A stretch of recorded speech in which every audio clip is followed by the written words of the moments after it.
Hi, everyone, and welcome to episode 1 of So Now You're a Teacher. I am your host, Liesl McConchie, international expert on brain-based learning, author, teacher, and mother of 3 who is so grateful to have survived week 1 of home-based learning. This video series is for parents who are trying to figure out how to do this whole home-based learning thing, how to help their child learn and support their brain in staying healthy. Our first few episodes are going to talk about the role of stress on the brain and on your child's learning. Episode 1 is going to be, what is stress? Where does it come from? Episode 2 is how it impacts the brain, our body, and learning. And episode 3 will be all about the research-based strategies to reduce stress in the brain. From there, we're going to tack on other topics that are really important to you as parents to make sure your child's brain stays healthy and can continue learning during a global pandemic. Let's get right to it. Where does stress come from? Stress is generated in your brain as a response to a perception to a loss of control. As a response to a perception of a loss of control. So it could be feeling that we no longer have control over a person, like your teenager, or over an event, like a work project happening at your office, or over a situation like a global pandemic. Now, your brain has 2 filters that determine whether you'll feel stressed or not. These 2 are relevance and your perception of control over the situation. So if the event is not relevant to you, this might sound insensitive, but some crisis happening somewhere else in the world, then relevance is low and your stress level will be lower. If it's something that you can control well yourself, then your stress level will be lower. But the situation that we're in right now, this is highly relevant to us because it's a deadly virus, and for some, and our perception of control is extremely low because, one, we can't see it and we don't know where it is and if we have it for many days.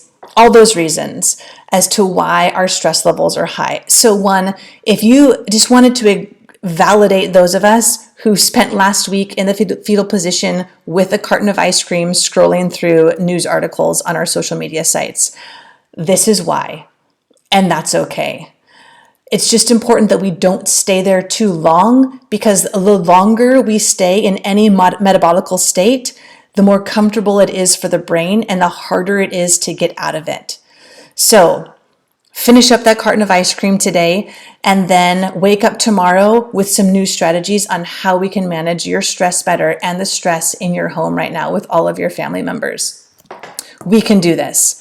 Now, why is stress so bad? Well, it actually isn't. Not all stress is bad. There's actually 3 different kinds of stress. Here's your quick overview. There's your healthy stress, the stress that we intentionally impose on our body when we exercise. And that's good for our body. It builds resilience in our stress response system, and it helps us stay really healthy, actually. It helps us pay attention to things better. So some stress can, in fact, be healthy. Then there's your acute stress, short-lived, not too intense. Now, acute stress can come in 2 different forms. Acute stress can come from you, meaning you choose it. You chose to watch a horror film. You chose to go skydiving. Those decisions imposed stress on you. And if it's a choice that you made, your perception of control is high, and thus your stress response was a lot lower. Now, if the stress was imposed on you, it came from the outside and it imposed on you a disease, something that happened at work, some drama that happens around your child at school, it's imposed on us, then that is less in our control and our stress response is higher.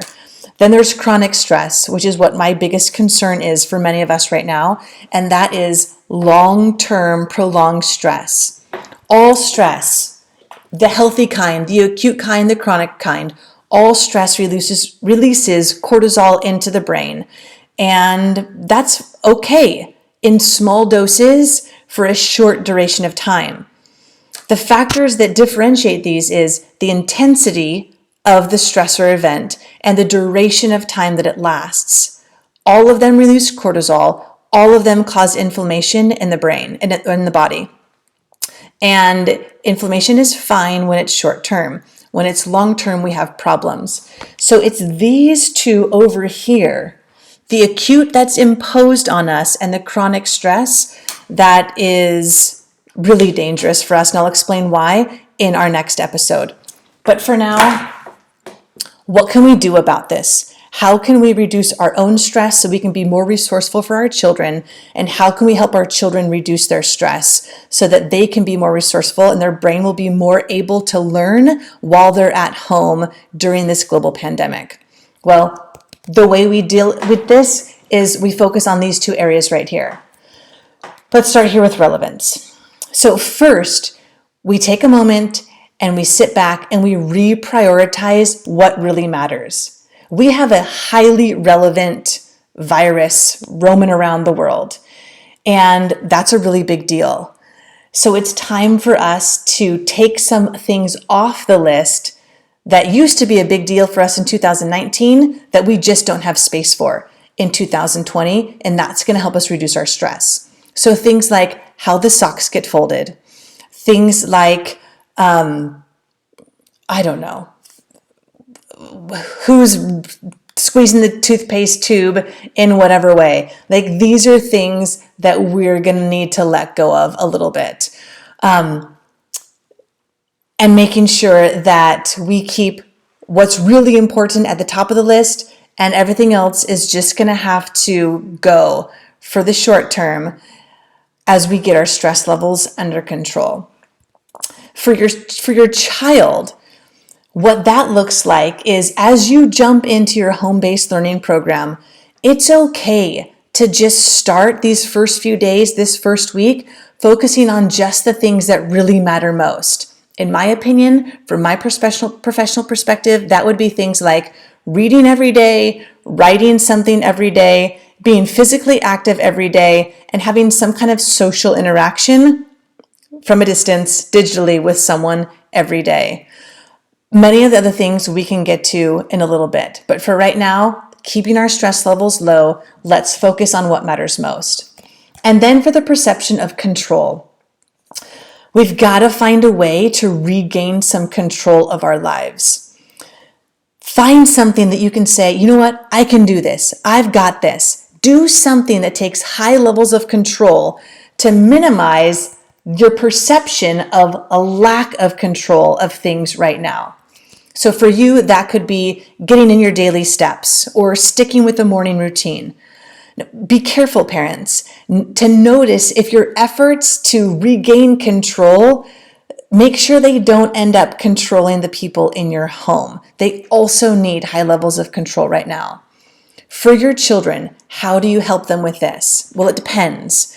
If they're young like mine, hopefully they're not fully aware of what's going on and consider that a blessing.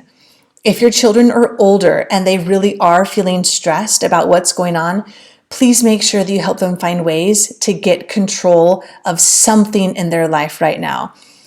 One way you can do that with your home-based learning is to give them choice. Give them a sense of control of choosing when things happen during the day, how they do things during the day. I started off last week with like this minute-by-minute schedule for my kids. It was a disaster. And now we're taking a look at an option like this week, where between breakfast and lunch, there's just options of things that need to get done during that time, but my kids get to choose when they do it, exactly what activity they do within each category, so they feel a sense of control. So that's our two big takeaways for this episode.